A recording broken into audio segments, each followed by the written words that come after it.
Come in. Hi, Dr. Crow. How are you doing today? Good. How are you? Great. Thank you so much for making the time Yeah, to meet my with me. pleasure. Have a seat, please. Thank you. So, seem pretty busy today? Actually, I just had a cancellation, so I have about 20 minutes. Awesome. That works great for me. So, I've worked with Dr. Levette in the past. So, I would love if you would take a little bit to tell me a little bit about yourself. Sure.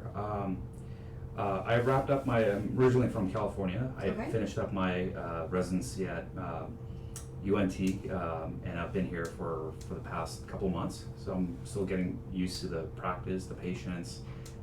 There's a lot of juggling, trying to figure things out, but for the most part, I think we're getting hang of it. Yeah, what got you into medicine? I've always had passion for sciences, and especially biological sciences, and then with time there was a greater passion for helping patients. So yeah, it's always been a passion of mine. Yeah, my uncle's actually a doctor, so I love working with doctors who care about patients because that's his number one priority. So I'm honored to work with someone like you.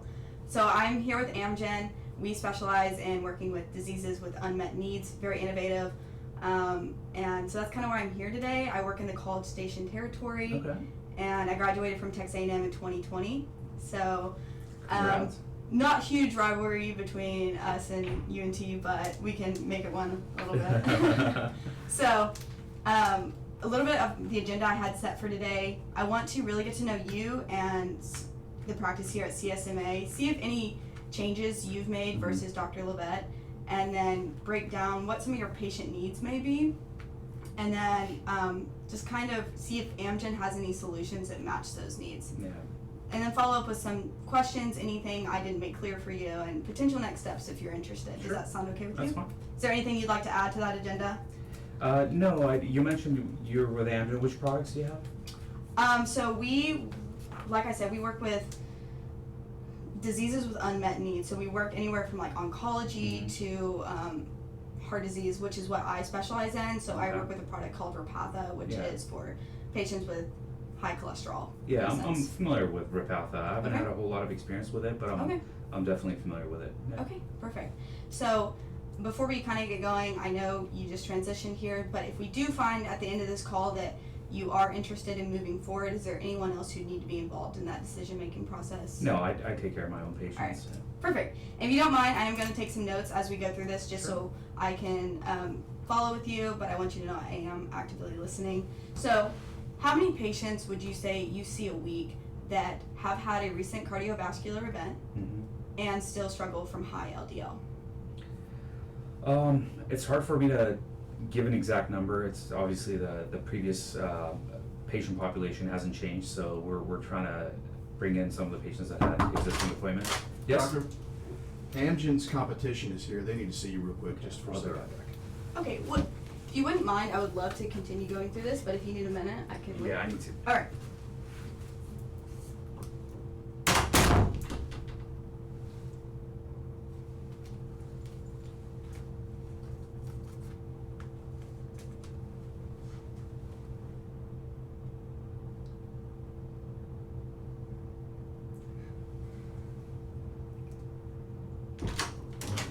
Sorry about that. No worries. Are we still able to continue this conversation? Yeah. All right, perfect. So, I would love to know if you had an estimate on the number of patients you're seeing a week with that high cholesterol and a recent cardiovascular event. I can't give you an exact number of patients that I see with high cholesterol and cardiovascular events. Okay. We see on average about 50 patients a week. Okay. I would say overwhelming majority of them do have some cardiometabolic issues. Okay. We don't have a whole lot of, we're primary care clinic, so we don't really have a whole lot of patients that come in with cardiovascular events. If they've had an event, they usually go to the cardiologist, and I'll do the follow-up maybe 6 months later or a year later.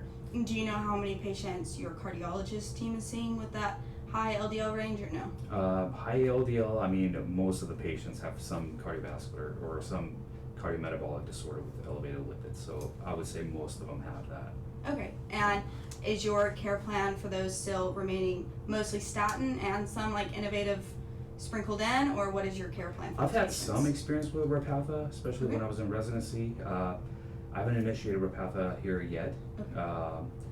So I'm fairly familiar with the product. When it first came out, I read up on that, but I know there's some new data that came out, so I haven't really studied in or read any of the new articles that came out on that product, so I'd be interested in that as well.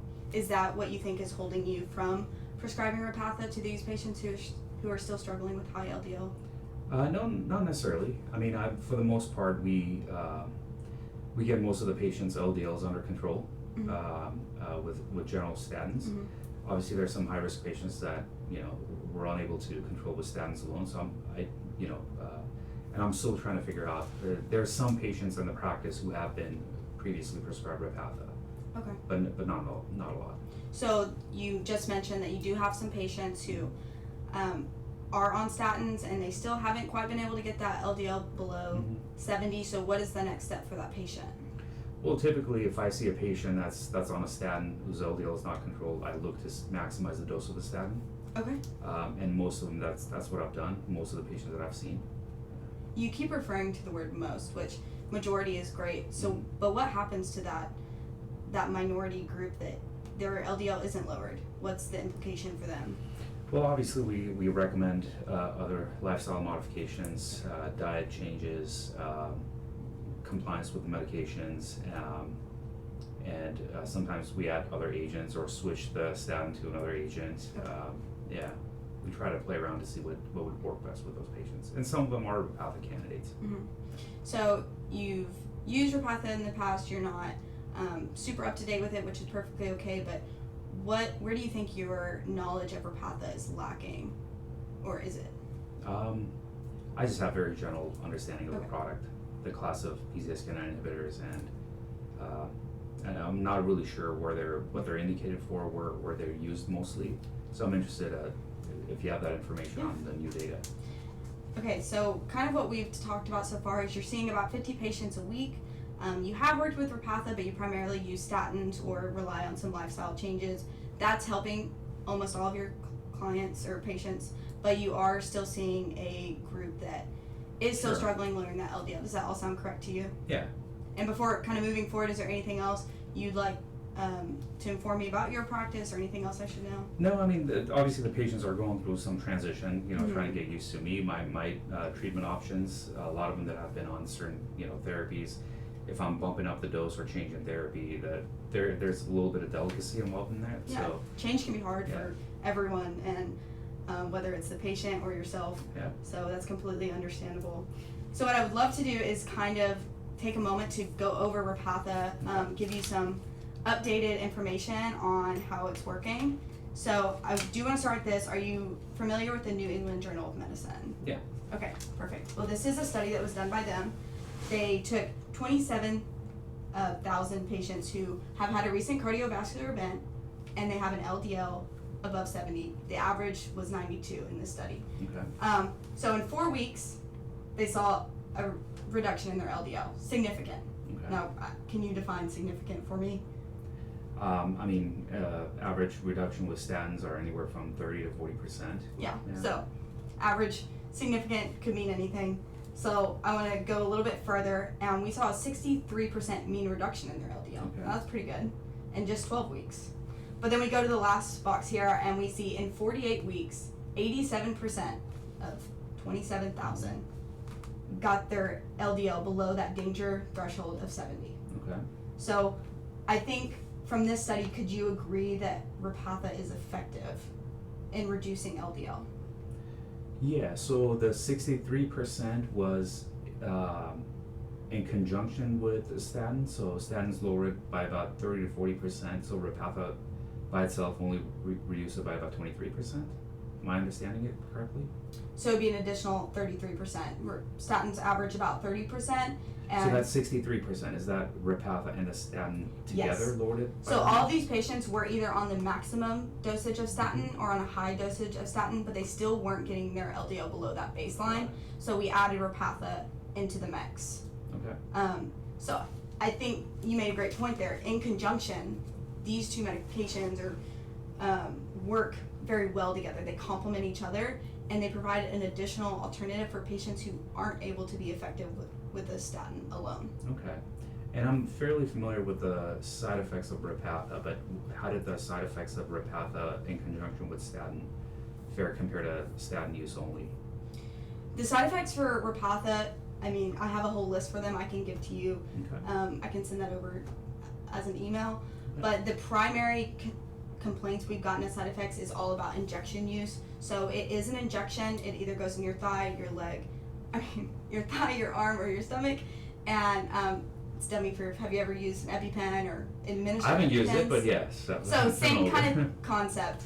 I have a little graphic for you here. If that makes, I don't know if you're a visual learner, but it's a 6-step, really simple process, and it's dummy proof, as I like to call. And Okay. so the main complaint we have is some people who struggle with the injection, but it is self-administered, and we do have a hotline Yeah. that helps with that. Does that kind of make you feel better about the updated results of what Repatha is currently doing? Yeah, I mean, clearly addition of Repatha to statin lowers LDL more. And were there any specific adverse events from that study that weren't necessarily aligned with the initial side effect profile of the medication?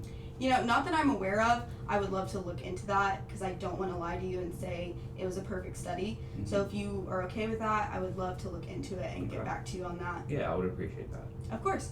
So I would like to bring up one more thing. You mentioned there may be some other competitors in this building, Mhm. and I do want to take a moment to kind of let you know how Amgen is set apart Okay. from our competitors.